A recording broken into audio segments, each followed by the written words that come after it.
bitches, blunts and double cups, ho, fuck your feedback. Only bossy bitches in my circle, you know how we roll. Okay, you have a huge body of music video work, and you know, just watching them, I think you have a talent for expressing yourself through fashion. When you look at the videos yourself, do you have one that you really love? Like one particular music video, you're like, oh yeah, that was my masterpiece. I mean, I think they're all masterpieces. No, Okay. I really love this styling in Bake a Cake, which is one of my older ones, but that was, I actually didn't style that.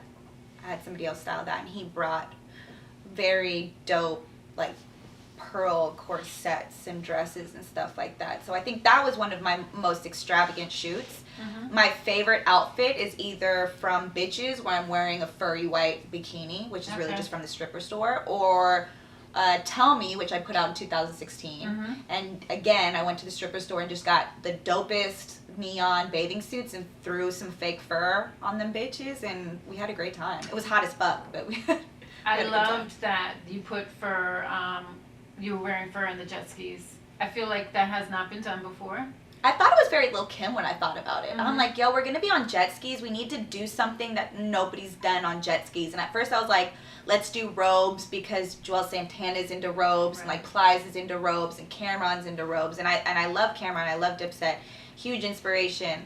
And Lil Kim's a very big inspiration for me. Every time I think about stuff, I'm like, well, what would Lil Kim wear?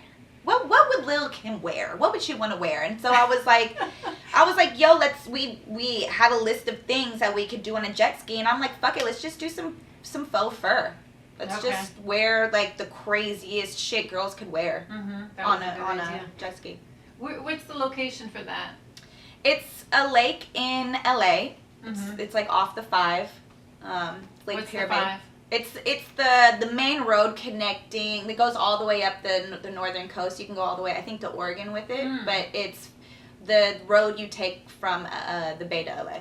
Okay. So it's kind of a grungy lake that we use. But I have been blessed with such a great director and such a great shooter that he makes everything look like a fucking movie.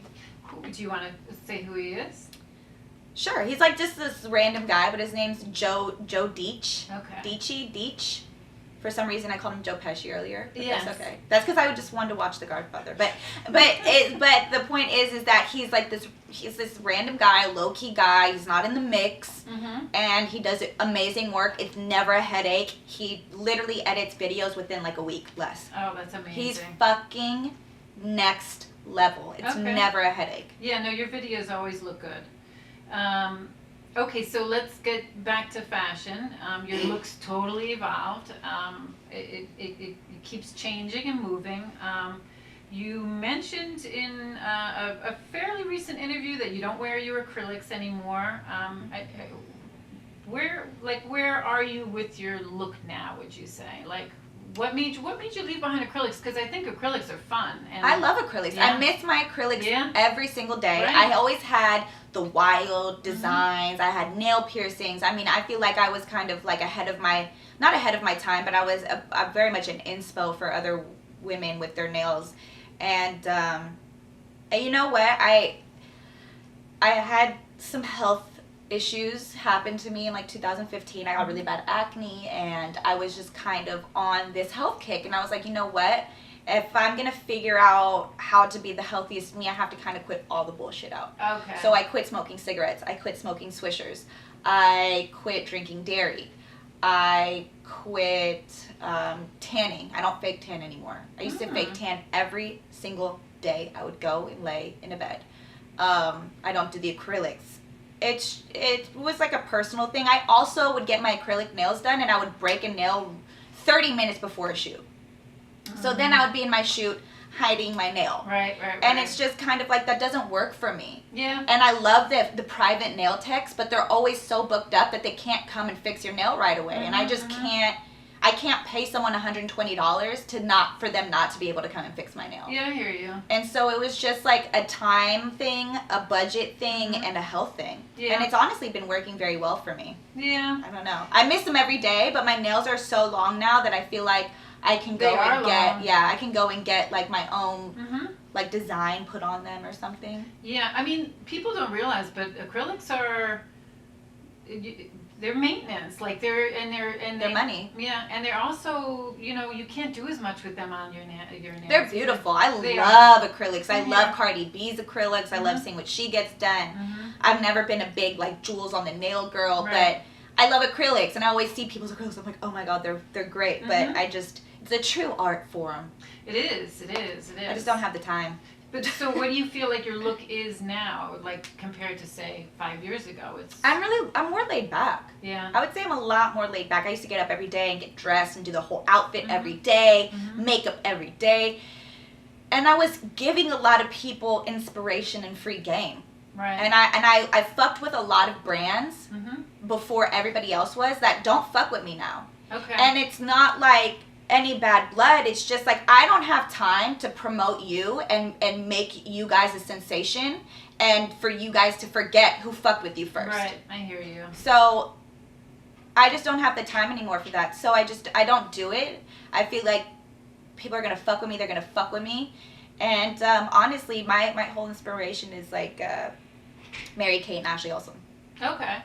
Very homeless chic. Right. Layers. Yeah. I'm very into that right now. Okay. You mentioned Jordans though the other day. I mean that's still part of that you felt like they weren't. I didn't like a lot of the Jordans in this 2016. Year. I didn't, but I love Jordans. Right. Like. What's your favorite Jordan? I love the ones. Okay. I don't know. They're just my favorite. Did you get the velvet ones? No. Oh, you didn't? I didn't like those. Oh, you didn't? No. I didn't like those. I didn't like anything that was wool or velvet. I didn't feel it. I was just kind of like, I'm not about to step outside in these. Okay. You know what I'm saying? But I love the 3s. I love the 5s. And this year you just felt like the lineup was lacking? Yeah, I didn't like them. All right, so let's just talk about streetwear in general. Like where do you feel like...